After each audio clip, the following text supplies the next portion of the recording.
महाराष्ट्राचे उपमुख्यमंत्री, महाराष्ट्राचे अर्थमंत्री आणि पुण्याचे पालकमंत्री अजित पवार यांच्यावरती सध्या राजीनाम्यासाठी मोठा दबाव येतोय, कारण त्यांचे चिरंजीव पार्थ पवार यांनी केलेला जमीन घोटाळा.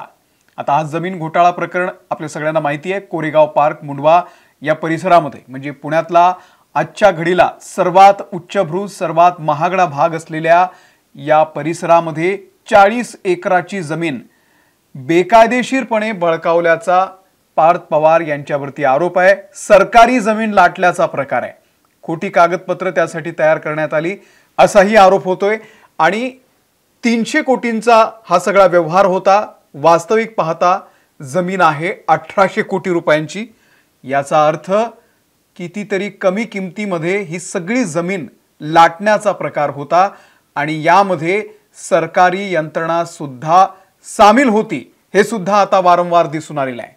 त्यामुळे अजित पवार यांच्यावरती सध्या मोठ्या प्रमाणावरती विरोधकांनी दबाव आणलेला आहे आणि त्यांच्या राजीनाम्याची मागणी होतीये. आणि त्यासोबतच हे प्रकरण खरं तर स्टॅम्प ड्युटीमुळे प्रकाश झोतात आलं की IT पार्कसाठी आम्ही ही जमीन घेतलेली आहे आणि IT पार्क या ठिकाणी उभारणार आहे.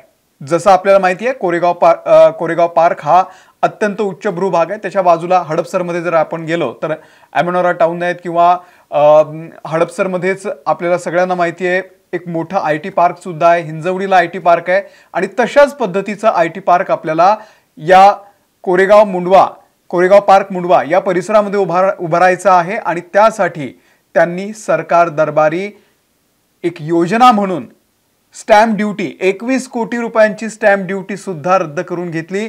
आणि हा सगळा जो घटनाक्रम आहे तो फक्त 48 तासांमध्ये झाला. तुम्हाला साधं उत्पन्नाचा दाखला जर मिळवायचा असेल तर तुम्हाला 10 वेळा तहसील कार्यालयामध्ये चक्रा माराव्या लागतात, ग्रामपंचायतमध्ये चक्रा माराव्या लागतात. आणि इथे 21 कोटी रुपयांची स्टॅम्प ड्युटी अवघ्या 48 तासात 2 दिवसांमध्ये रद्द होते. ही सरकारी यंत्रणा सामील असल्याशिवाय होत नाही. आणि त्यामुळे अजित पवार म्हणतात हे कधी झालं कसं झालं मला माहितीच नाही, आता व्यवहार रद्द झालेला आहे असं सुद्धा त्यांनी पत्रकार परिषद घेऊन जाहीर करून टाकलं. मग तुम्हाला माहिती नाही तर तुम्ही व्यवहार रद्द झाला हे कसं काय जाहीर करून टाकता. आणि धक्कादायक यामध्ये हे आहे की ही सरकारी जमीन 40 एकराची जमीन आहे. लक्षात घ्या, पुण्यातल्या मध्यवर्ती भागामध्ये अत्यंत उच्चभ्रू भागामध्ये 40 एकराची जमीन आणि ती जमीन बळकावण्याचा हा सगळा प्रकार आहे.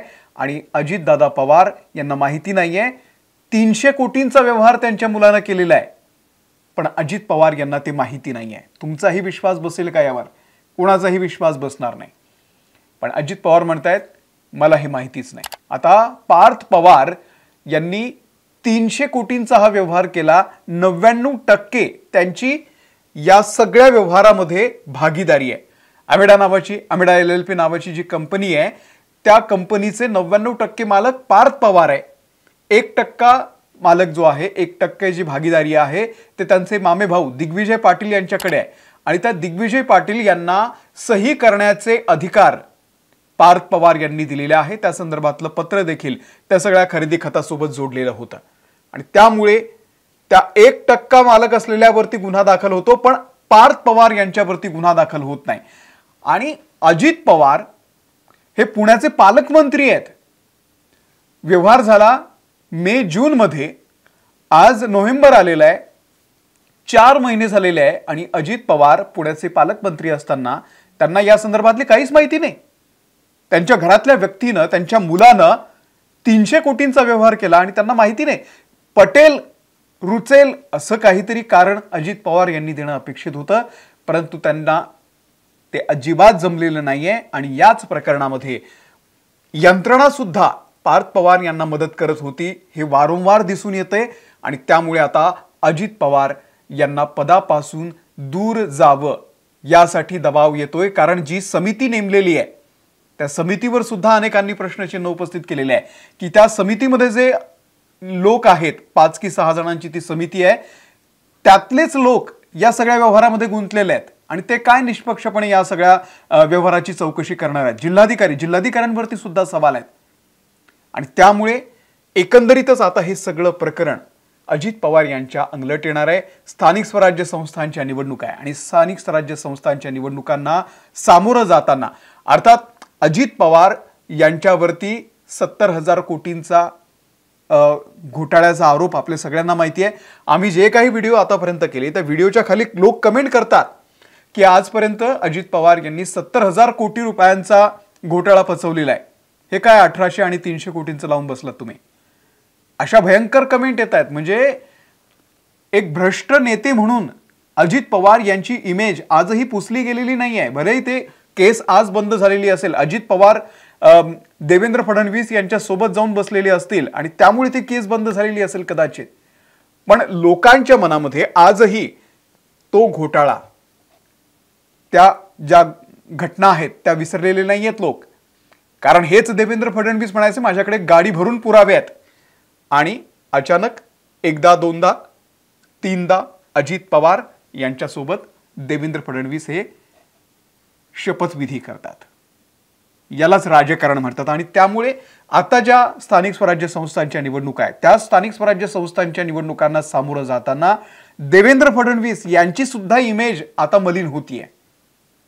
याचा फटका भाजपला सुद्धा बसणार आहे आणि त्यामुळे तात्पुरतं का होईना, या निवडणुका होईपर्यंत का होईना, कदाचित अजित पवार आपल्या पदापासून दूर राहू शकतात। आणि हे अगदी योग्य सुद्धा आहे की तुमच्या घरातला व्यक्ती, म्हणजे आपल्याला एकनाथ खडसे यांचं प्रकरण आठवत असेल, एकनाथ खडसेंच्या नातेवाईकांच्या नावावरती भोसरीतल्या जमिनीचा तो सगळा व्यवहार झालेला होता आणि त्याच्यानंतर त्यांना राजीनामा द्यावा लागला। तो सुद्धा देवेंद्र फडणवीसांमुळेच द्यावा लागला। खडसे हे बोलत होते, किती वेळा खडसेंनीही बोलून दाखवलं आणि आज तीच परिस्थिती आहे। अजित पवार यांच्यासाठी वेगळा न्याय का आहे? जर खडसेंना एक न्याय असेल तर अजित पवारांना वेगळा न्याय का? अजित पवार या सगळ्या प्रकरणापासून दूर राहणार का? हे सगळं जे प्रकरण आता होतंय, जी चौकशी समिती नेमलेली आहे त्या चौकशी समितीवरती जे लोक आहेत ते सुद्धा लोक या सगळ्या प्रकरणामध्ये होते। म्हणजे मी तुम्हाला एक दोन उदाहरणं सुद्धा देतो त्या संदर्भातली, की या प्रकरणाची चौकशी करण्यासाठी शासनाने नेमलेले काही अधिकारी, उदाहरणार्थ जिल्हाधिकारी स्तरावरचे जे अधिकारी आहेत हेच यापूर्वी या व्यवहारामध्ये प्रक्रिया करणारे आणि अनुमोदन देणारे अधिकारी होते, लक्षात घ्या। आणि त्यामुळे त्यांच्याकडून निष्पक्ष चौकशी होणं शक्य आहे। प्रत्यक्षात त्यांनीच कागदपत्रांवरती स्वाक्षऱ्या केलेल्या आहेत। हे म्हणजे इतकं विचित्र आहे की ज्या लोकांनी हा गैरव्यवहार करून स्वाक्षऱ्या केल्या त्याच लोकांची चौकशी समिती बसवली आणि ते आता चौकशी करणार की हे सगळं कसं चूक होतं की बरोबर होतं। म्हणजे काय न्याय हा काही समजायला मार्ग नाहीये। आणि म्हणून या चौकशी समितीची रचना त्वरित रद्द करण्याची करून स्वतंत्र चौकशी यंत्रणा जी न्यायालयीन किंवा महसूल तपास आयोग आहे त्यांच्याकडे सुपूर्द करावी अशी मागणी सुद्धा आता मोठ्या प्रमाणावरती होतीये। यामध्ये आणखी एक भयानक प्रकरण तुम्हाला सांगतो यातलंच, की जी कमिटी बनवली गेली आहे यापैकी 6 पैकी 5 जण पुण्याचे आहेत आणि ते पुण्याचे पालकमंत्री असलेल्या अजित पवार यांच्या मुलाच्या विरोधात चौकशी करतील का, निष्पक्षपणे करतील का, हा सवाल आहे। उपमुख्यमंत्री असलेल्या अजित पवार यांच्या मुलाची चौकशी होऊ शकते का? पॉवर ऑफ अटॉर्नी देऊन हा व्यवहार झालाय असं म्हटलं तर हा फ्रॉड आहे। जून मध्ये बॉटॅनिकल गार्डननं सांगितलं होतं, म्हणजे जून महिन्यामध्ये हा सगळा व्यवहार झाल्यानंतर काही लोक बॉटॅनिकल गार्डनला गेले होते आणि त्यांनी सांगितलं की ही जमीन खाली करा आणि त्यांनी सांगितलं की तिथे ती जमीन ताब्यात घेण्याचा प्रयत्न या लोकांनी केलेला होता। तेव्हा बॉटॅनिकल गार्डनच्या वतीनं त्या जिल्हाधिकाऱ्यांना पत्र लिहिलेलं होतं की असा असा प्रकार इथं घडतोय। तेव्हा जिल्हाधिकाऱ्यांनी काहीच केलं नाही आणि तेच आता चौकशी करणार आहेत। म्हणजे हा सगळा न्याय जो आहे तो अत्यंत विचित्र पद्धतीने आपल्याला दिसून येतोय। आणि या सगळ्यामध्ये आणखी एक महत्त्वाचं, रोहित पवार आणि सुप्रिया सुळे हे दोघेही मौन आहेत। इतरांची दुसऱ्यांची प्रकरणं असली की हे लोक सातत्याने बोलत असतात, दिवसभरात ट्विट करतात, त्याच्या संदर्भातले कागदपत्र काढतात, पण या दोघांनीही कदाचित पार्थ पवार आपल्या घरातला आहे ना, आपल्या घरातला असल्यामुळे ते सुद्धा गप्प आहेत। शरद पवार यांनी मात्र एक वाक्य फार व्यवस्थित बोललेलं आहे की पार्थ पवारांवरती गुन्हा का नाही याचं उत्तर देवेंद्र फडणवीस देतील असं त्यांनी वक्तव्य केलेलं आहे। आणि त्यामुळे अजित पवारांना वाचवण्याचे प्रयत्न सध्या देवेंद्र फडणवीसच करतायत का, हा सुद्धा सवाल आहे। आणि जर असं होत असेल तर येत्या निवडणुकीमध्ये देवेंद्र फडणवीसांसोबत म्हणजे अजित पवारांसोबत देवेंद्र फडणवीस यांच्या पक्षाला सुद्धा मोठा फटका बसू शकतो, हे सुद्धा या निमित्तानं आपल्याला दिसून येत आहे। आता या प्रकरणामध्ये अजित पवार हे राजीनामा देऊ शकतात अशी सुद्धा माहिती समोर येते। आता राजीनामा दिल्यानंतर ते काय करू शकतात तर आपल्या पदापासून तात्पुरते दूर, तसेही आता स्थानिक स्वराज्य संस्थांच्या निवडणूक आहे, आचारसंहिता आहे, फार काही फरक पडत नाही। आणि जर चौकशी झाली तर चौकशीनंतर जो काय निष्कर्ष येईल त्याच्यानंतर ते म्हणू शकतात की बघा चौकशी संपलेली आहे आणि आता मी आलोय। त्या चौकशी समितीमधून नेमकं काय समोर येतं ते पाहणं सुद्धा महत्त्वाचं आहे। परंतु जोपर्यंत हे प्रकरण तापलेलं आहे तोपर्यंत या स्थानिक स्वराज्य संस्थांच्या निवडणूक आहे आणि अशा वेळी पक्षाच्या वतीने म्हणजे महायुती म्हणून देवेंद्र फडणवीस आणि एकनाथ शिंदे यांच्यासाठी अजित पवार आता अडसर ठरू शकतात। त्यामुळे अजित पवार यांचा राजीनामा कदाचित होऊ शकतो। तुम्हाला काय वाटतं, या प्रकरणामध्ये अजित पवार यांचा राजीनामा व्हायलाच पाहिजे का, पार्थ पवार यांच्यावरती गुन्हा दाखल व्हायला पाहिजे का? तुमचं मत कमेंट करून आम्हाला सांगा। धन्यवाद।